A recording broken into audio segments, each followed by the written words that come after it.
you today? As promised, I decided to get on here and get my slipcover video done. I told you about it on my last video where I redid my whole dining room, which I'm sitting in right now. And I wanted to talk about first what's trending in decor, home decor.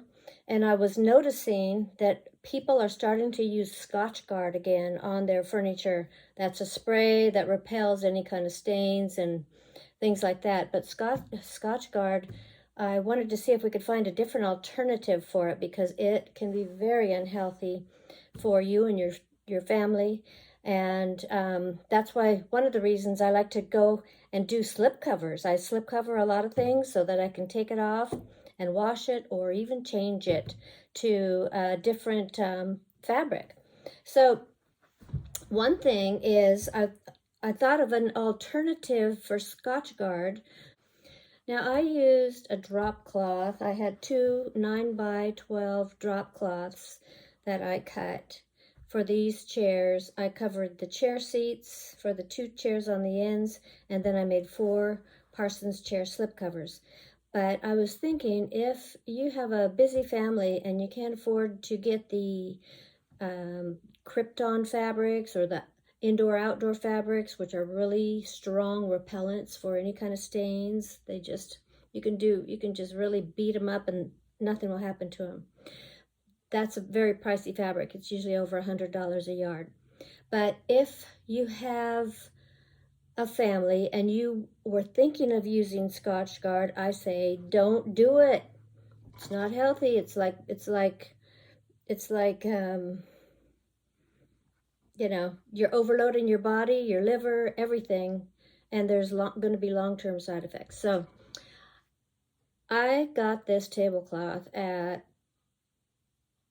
either TJ Maxx or Ross, and I had friends and family over, and we had drinks. The kids were drinking dark black cherry juice, and one of those glasses of dark cherry juice spilled on this tablecloth. Not a stain on it. And I thought, wow, that's like a Krypton. But basically, it's a polyester fabric. So if you wanted to do a printed fabric that would also have a nice stain repellent quality to it, then you might go to one of those stores and find some of those big tablecloths that are 100% polyester and make your slip covers out of that. And I think that would be a great alternative. So once you have your fabric, you have your tape measure, you have your scissors. That's pretty much all you need. I drew a little drawing of mine, as you'll see in one of my pictures, but I also wanted to show you a diagram. And all you're going to do is you're going to measure a front, and you just go for the widest part and make it the widest part going up and down, and add 2 inches to each measurement. So if it's 18 inches, make it 20 wide.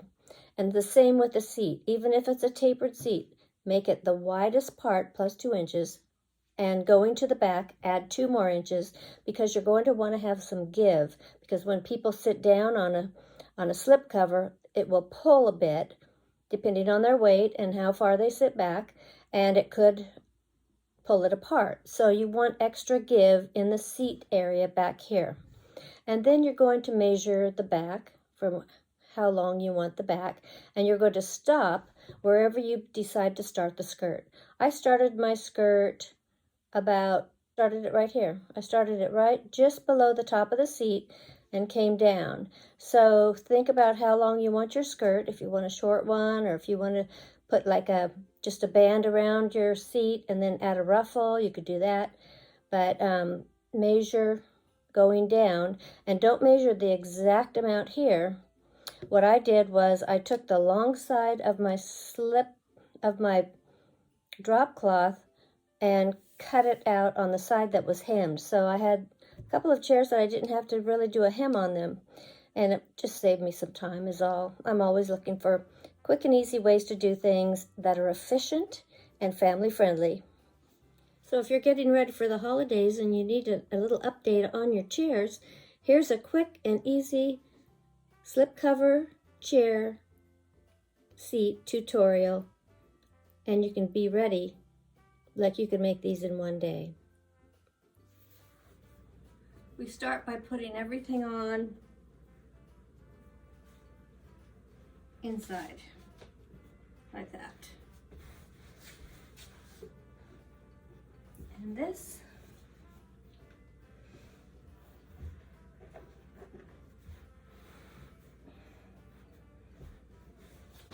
And I've made it to curve around and to come back this way.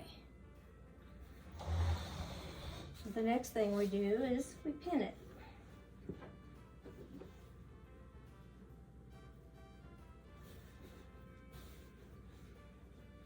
Now that this is pinned, I'll go to the machine and do a straight stitch right across that. It's done.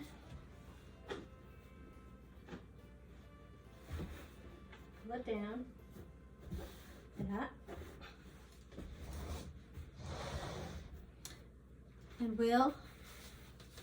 And I like to label mine. And then we'll just pin these sides together.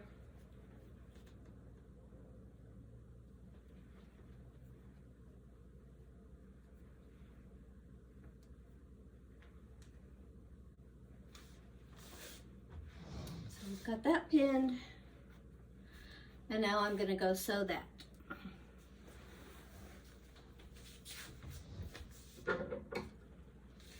Now we're going to fit the sides. So we're going to have this go back to the back, and it'll meet here. So I'm going to trim some of this off.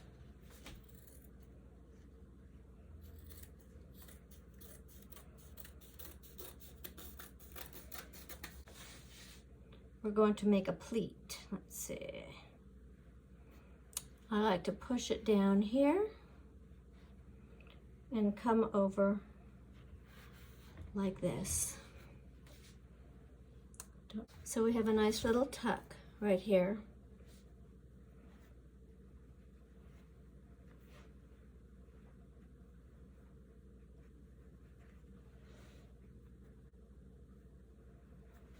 So we'll do that to both sides, sew it together, and then we'll put the skirt on. Okay, the next step we're going to do, this is the skirt. These are the raw edge. We're going to just sew these together. Now the other thing I like to do is, if there's already a hem on the drop cloth, I like to incorporate it into my design. That saves me some work. So I got 3 sides that had hems on them, but I don't know why it was 3, but it was the 108 inches that I'm using, which is, I think, the 9-foot side. So I'm going to sew this together, and then we'll line it up and pin it on to the chair. And I like to set my chair up high so that I'm not bending my back, because it can get to your back if you're doing a lot of these. So, okay, I've got that sewn. We've got the wrong sides facing out, and we're just going to flip it over. Flip it over. And we're going to line up the back.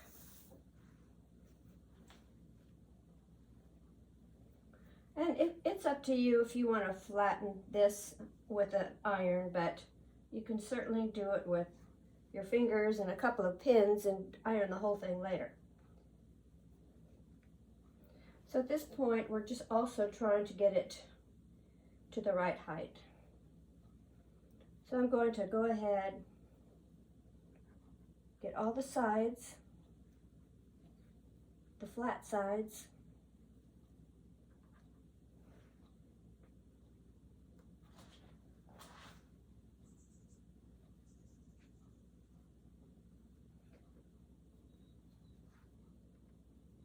pinned together.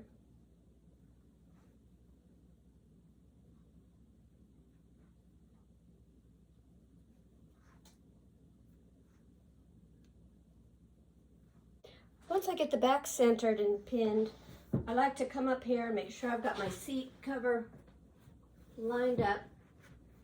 I like to have a little bit of extra give back here because people will sit on it and it will pull.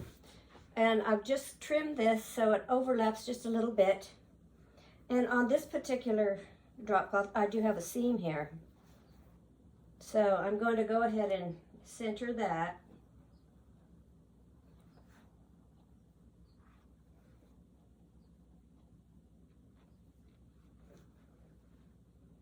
And pin before I start doing my pleats.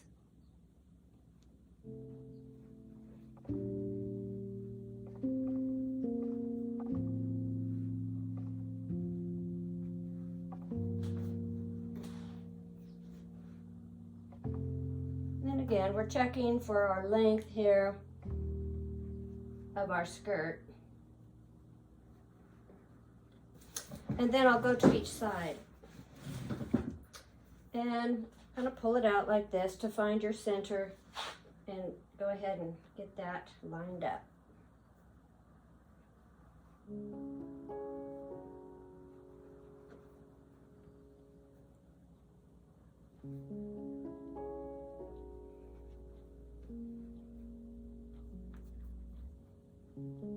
And this is the part that's going to form our pleat, so you'll see that in a minute.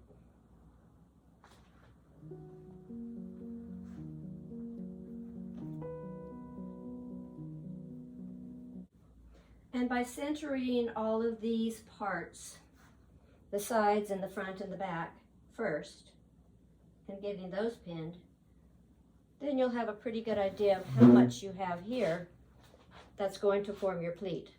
So you're going to take your fingers and you're going to drop them in like this, pointer finger inside, middle finger on the outside, and you're going to pull this together so that the inside meet and line up on the point of the leg, right here, where the leg is. And then you can go ahead and start pinning that. Pin all the sides down so that they're secure and you catch them in your seam when you get ready to sew. And that's going to create a pleat on the outside. I'll show you one more time how I do the side. Okay, so we've got the back front pinned. I'm going to just pull this out to about the center and then bring it up and pin that one first. Get the sides pinned.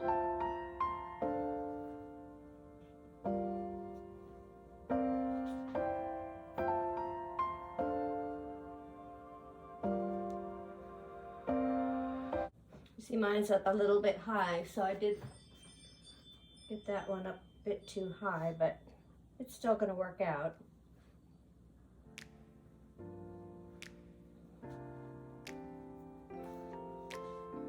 Okay, so fingers in, pointer fingers in, the rest of the hand is on the outside.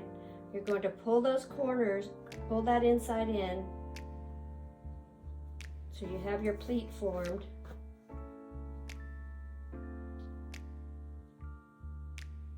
And then you can pin it all together. You want all your pins going in the same direction so that when you lay this down, you'll be sewing this way so that you can pull your pins out as you go.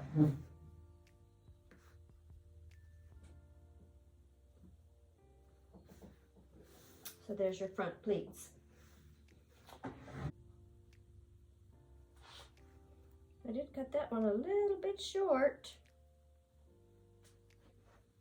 but we'll be able to work with it just the same. Okay, and again, here's our corner of our chair right here. I'm going to create our pleat. And in the back, you know, it may not be as much fabric. So for some reason, it could just be a little bit different. You're going to work with that. Now maybe I'll just trim this.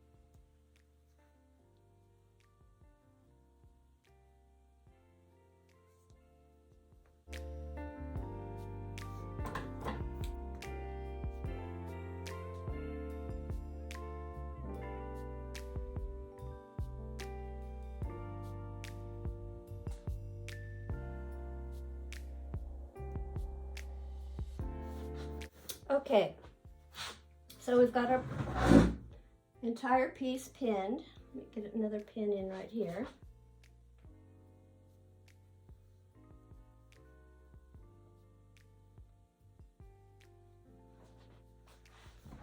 We've got our pleats.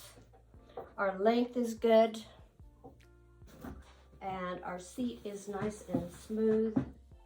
And you can see how it's going to just all come together. Just a quick note here. A couple of things that I did not do is, and that you might want to do, is you can top stitch on each side or one side of each seam. So if you want to do that, that would reinforce your seams. You can also do embellishments, like what I did on these. I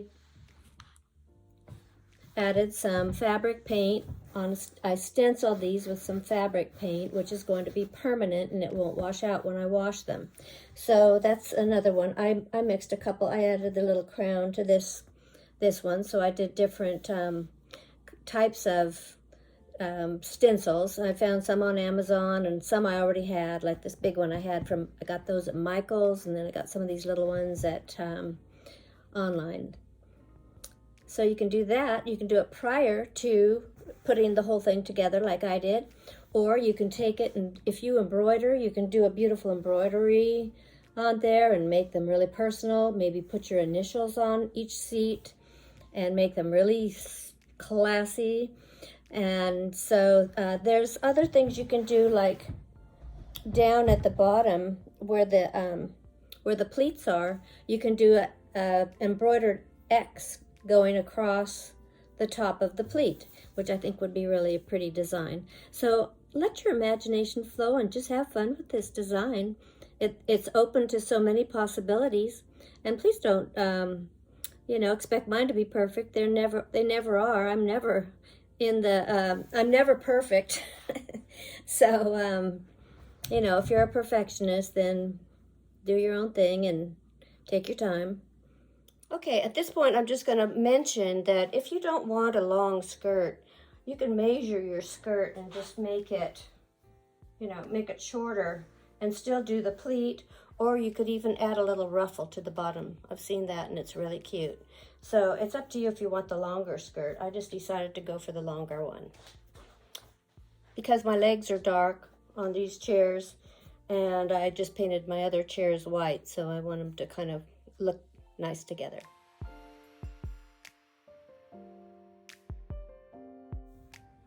When I was making these slip covers, I remembered my mom one year. I was about 7 years old, and my mom she got a big bolt of fabric. I had 3 sisters. It was 4 of us girls and my mom, and we were going to have our family photo done at the church the next day.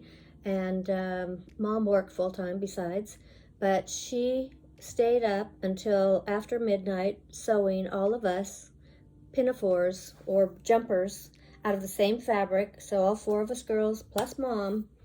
She was a whiz. She could sew so fast. I'm not that fast, but I couldn't believe what she could do in such a short amount of time. And where did she get that energy? I have no clue.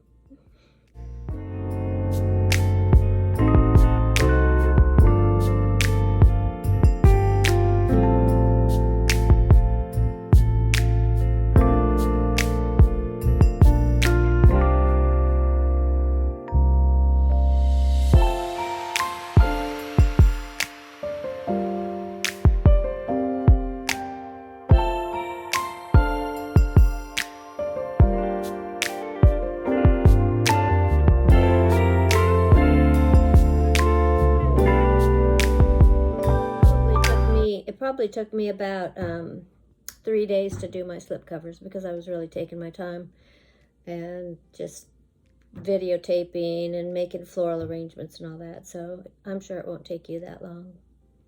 Even if you have children, you know, you could have them. I don't know what they could do. Depends how old they are. Maybe they can help you with cutting or something.